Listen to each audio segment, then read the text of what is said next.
उत्तर भारत के एक छोटे से गांव में मोहन नाम का गरीब किसान रहता था।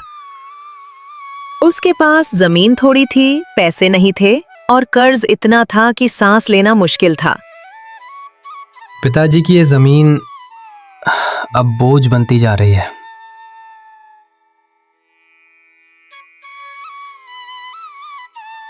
कमला पास आती है। मोहन, बैंक से फिर नोटिस आया है।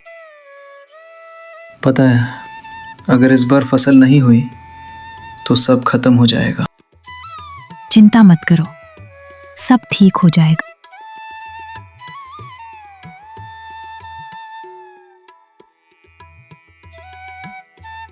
एक दिन गांव के जमींदार ने मोहन को घर बुलाया। मोहन, 1 महीने में पैसा चुका दे, नहीं तो जमीन मेरे नाम कर देना।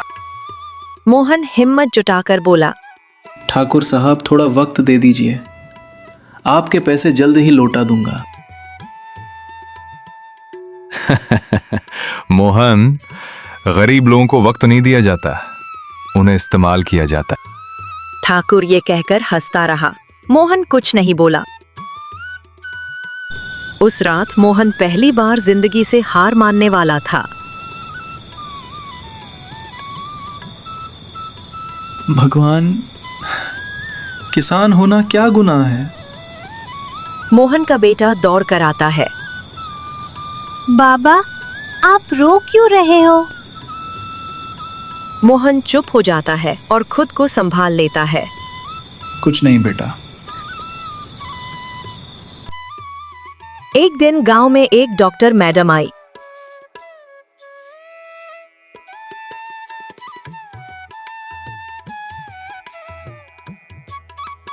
जो किसान पारंपरिक खेती से हटकर सोचेंगे और आधुनिक खेती करेंगे, वही बचेंगे। मैडम जी, ये सब पढ़ी लिखी बातें हैं, ऐसा कुछ नहीं होता। लेकिन मोहन ध्यान से सुनता रहा। अगर कुछ अलग नहीं किया तो सब चला जाएगा। मोहन डॉक्टर मैडम की बात सुनकर विदेशी सब्जी और केसर की खेती शुरू करता है। हर रोज मोहन चुपचाप सोचता रहता। गांव वालों को भी वो पागल लगने लगा।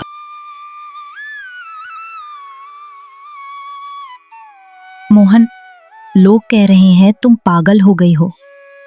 अब तो पागलपन ही आखिरी रास्ता है कमला। समझदारी हमें यहाँ ले आई। मैं बहुत मेहनत करूंगा कमला, तुम देखना, एक दिन में खेती करके बहुत पैसे कमाऊंगा। पहला साल बर्बाद हुआ। दूसरे साल भी आधी फसल नष्ट हो गई। अब पीछे हटने का मतलब मौत है। अब मैं पीछे नहीं हट सकता, चाहे जितने साल लगे, लेकिन मैं मेहनत नहीं छोड़ूंगा। अगले दिन डॉक्टर अनन्या आती है और उसकी मदद करती है।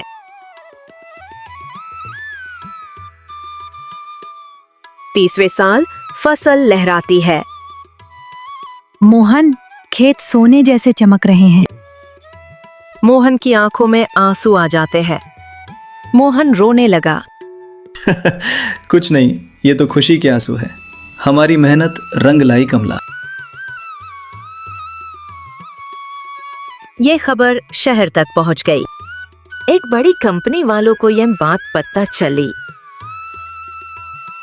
कुछ दिन बाद उस कंपनी का मैनेजर मोहन को मिलने गया। हम आपकी पूरी फसल खरीदेंगे, एडवांस में 50 लाख भी देंगे। मोहन सन्न हो गया। क्या सच में? हाँ, हम आपकी सारी सब्जी खरीदेंगे और आपको 50 लाख एडवांस भी देंगे। आप किसी दूसरे को मत बेचना, हम ही आपकी सारी सब्जी खरीदेंगे। मैनेजर ने तुरंत अपनी चेक बुक निकाली और एडवांस के 50 लाख का चेक मोहन के हाथ में दे दिया।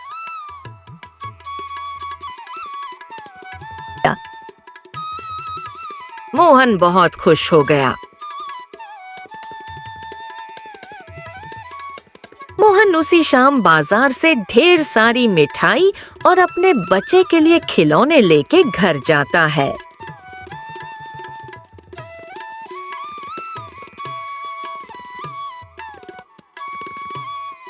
देखो कमला, ये 50 लाख का चेक। अब हमारी सारी परेशानियां खत्म हो जाएंगी।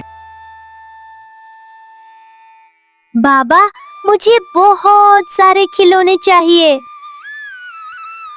हाँ बेटा, कल हम बहुत सारे खिलौने खरीदने जाएंगे। मुझे भी बहुत सारी साड़ियाँ चाहिए।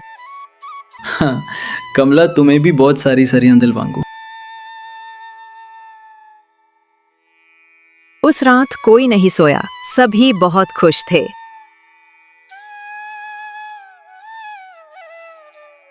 अगले दिन मोहन बैंक में अपना लोन भरने जाता है।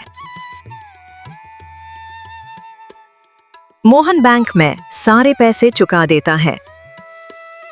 मोहन जी, आपका सारा लोन क्लियर हो गया। मोहन जी, क्या आप मुझे भी आपकी तरह खेती करना सिखा सकते हैं?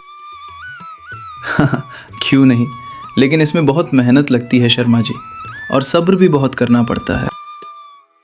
शर्मा जी चुप रह गए। फिर तो मेरी बैंक की नौकरी ही अच्छी है। दोनों हंसने लगे। कुछ महीनों में मोहन ने कोल्ड स्टोरेज, पैकेजिंग यूनिट और एक्सपोर्ट का बिजनेस भी शुरू किया और बहुत पैसे कमाने लगा। एक शाम वही ठाकुर मोहन के घर आया। मोहन, जमीन बेचोगे क्या? मोहन शांत होकर बोला, अब ये जमीन बिकती नहीं ठाकुर जी, अब रोज कमाती है। ठाकुर कुछ नहीं बोला, चुपचाप खड़ा रहा।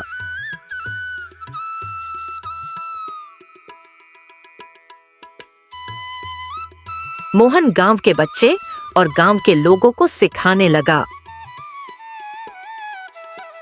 किसान गरीब नहीं होता, लेकिन लोग उसे गरीब समझते हैं। अगर हम मेहनत करेंगे तो हम किसी से कम नहीं हैं। जिस किसान को लोग कमजोर और लाचार समझते थे, वही किसान एक दिन करोड़ों का मालिक बन गया।